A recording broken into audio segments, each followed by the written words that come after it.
How do you model a process in SimPy that has multiple types of entity flowing through it? In this tutorial, we'll learn how to set this up in SimPy using a very simple walk-in clinic. It's going to have two types of patient. Patients who have minor trauma and patients who have a medical condition and they just need a consultation with a professional. Patients are going to arrive at random to the system following an exponential distribution. They're all going to use the same set of cubicles, so they'll queue and then seize those, and then we'll split those entities into minor trauma and non-trauma treatment. Those will have different distributions. All of the code I'm going through in today's video is available online in GitHub. I'll link to that in the description below. And if you wanted an online coding experience, you can click on the link here. That's going to open Jupyter Lite directly within your browser. And today we're using 12 arrival classes. Let's take a quick look at the model setup. So I have some default parameter values first. So arrivals are going to be every 8 minutes on average. There's going to be 2 treatment and consultation cubicles available. Patients are most likely to have minor trauma injuries as they arrive. There's a 70% chance of that. And the distributions that we're going to use for trauma treatment and non-trauma consultation are both going to be lognormal, but they'll vary in time. So for example, trauma treatment takes around 15 minutes on average, whereas a non-trauma consultation takes around 5 minutes. When you have different types of entity flowing through a model, it's useful to set up some type of data structure or parameters to be able to track what type or what class of entity you're currently dealing with. I've done that here using a Python enumeration. That's going to be really nice to work with a Bernoulli distribution, in this case, where we sample a 0 for a non-trauma patient or a 1 for a trauma patient. The model's been set up with an experiment class. An experiment is going to manage all of the model parameters as well as give them default values.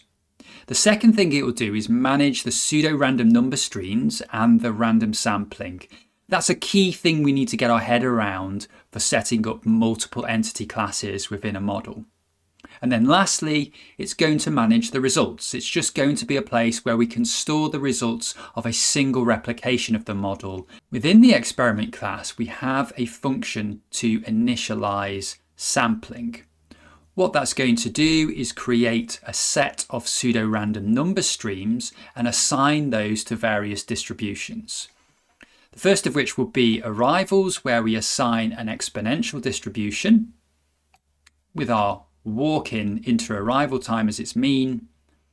We're also going to have a sampler for the patient class. In this case, we've only got 2 types of patient, so we can use a Bernoulli distribution where P is the probability that the patient has trauma.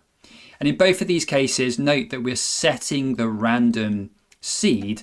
That means we've got a nice controllable run of our simulation model and we can obtain the same results each time we run it. And then a key thing we can do when we have multiple classes of patients within a model is use a dictionary. And that's going to allow us to look up the distribution that we need to sample from dependent on the patient type. So in this case, I've called that dictionary treatment times, and the key patient time.trauma will return a lognormal distribution with the trauma parameters and a random number seed set. And then the second distribution I've set up for treatment times is for non-trauma. So again, I just use patient type non-trauma as the key, and that's going to return our lognormal with the non-trauma parameters appended to it. I've created a patient class. This is an optional thing to do. I've done it just for convenience. It means I've got a nice place where I can store all of the attributes of a particular arrival to the system. In the case of the walk-in clinic, that will be a patient of either type trauma or non-trauma. So all I'm doing here is passing in some mandatory parameters, a unique patient ID, which is an integer value, and the patient type, which is from our patient type enumeration. We'll store those internally, And then I've defined a convenience method here called repr. That's going to return a string representation of that patient, which is useful for tracing what's happening within the simulation and helping us debug the model. In this case, it's just going to tell us we've got a patient, what their ID is, and what the name of the patient type is, either trauma or non-trauma. The first type of setup we're going to look at is a single process for both types of entity. This is a really simple piece of code, and all we're going to do is look up, using that dictionary, the distribution for trauma versus non-trauma. The process itself accepts a patient, which was going to give us our ID and our patient type, env, which is a SimPy environment, and args, which is of type experiment. The process itself is really simple. We're going to store the current arrival time. We're going to request a cubicle and wait for that cubicle to become available. For fun, we'll store the waiting time of that process for the resource. We'll trace what's happened to that patient so that a cubicle has been assigned at a particular time, and this is how long they waited for that cubicle in minutes. Then here's the bit of magic to sample from a particular distribution dependent on the patient class. From the experiment, in the treatment times distribution, we're going to look up the sampling distribution that has the key equal to the type of patient, trauma or non-trauma. And then we'll sample from that, and then we just yield an environment timeout equal to that duration. Our arrivals generator is really simple for this setup. We're going to sample an inter-arrival time, and that's from our experiment arrivals distribution. We'll yield a timeout equal to that inter-arrival time. Once that's complete, we need to create a patient. So we create an object of type patient where we assign a unique ID, and that's equal to our patient ID, which is coming from our iter2 tools for loop. And we're going to assign a patient type. We're going to create an object of type patient type, and we pass in a sample from the patient class distribution. Now remember, that's a Bernoulli distribution, so we'll just return the value 0 or 1. That will go into the patient type. We'll increment the number of patients that have arrived of that particular type, and we'll print out that that arrival is here, and then we'll schedule the patient pathway for that patient. The next function in the notebook is called single run. That's just going to perform a single replication of our clinic pathway. So we're going to pass in an instance of experiment containing our particular model setup, a replication number that's going to serve as the random seed for the simulation run, and how long we would like to run that model for, defaulting to the value we set at the top of the notebook. Single run is really straightforward. We initialize results variables. We set our random seed for the experiment. We create an instance of a SimPy environment. Now we have our environment, we create a SimPy resource called cubicles within the experiment equal to the number of cubicles we would like within this particular experiment.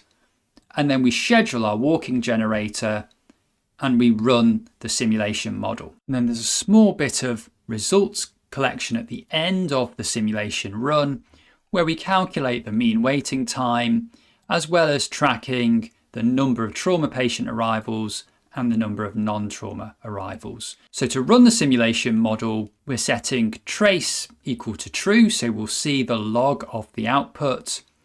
We set up a default experiment and rerun that experiment through the single run function. In the output, we can see that the majority of arrivals are trauma. That's because the probability of a patient arrival being trauma is about 70%. And then at the end of the simulation run, we get the mean waiting time as well as the number of trauma arrivals and the number of non-trauma arrivals. We'll do a quick test of the simulation model to just check that our patient classes are working as expected.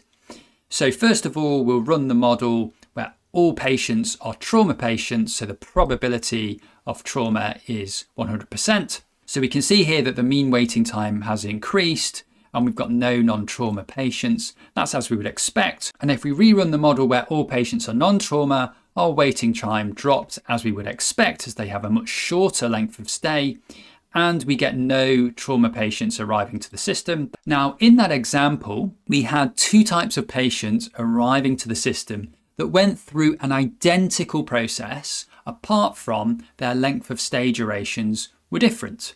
So they used the same resources and they followed the same activity pathway. In many cases, you might be simulating a pathway where patients or classes of entity follow very different processes or subtly different processes. In those cases, it's better to set up your model where you have a process per class of entity arriving to the system. So what we'll do is amend our model logic slightly so that trauma patients require a 10-minute cooling off period before they leave. And in that time, they'll keep hold of their trauma cubicle.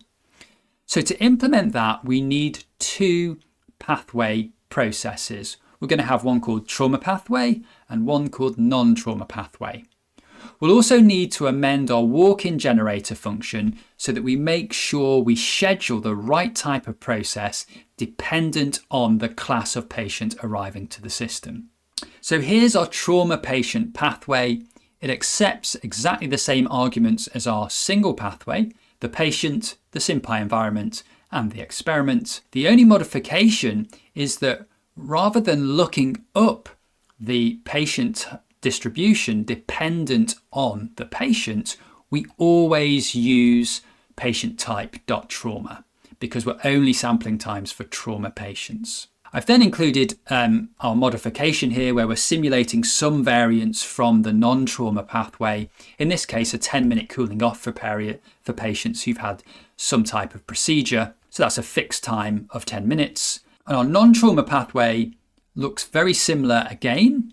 So we're passing in the same parameters, we're requesting the same resources, but the only modification here is that we are always looking up the sampling distribution for non-trauma patients. Finally, we modify our walk-in generator. However, we now have some conditional logic within our walk-in generator that will schedule the right type of pathway dependent on the patient type. So if the patient's type is trauma, then we're going to schedule the trauma pathway. Otherwise, we'll schedule the non-trauma pathway. So let's check that worked.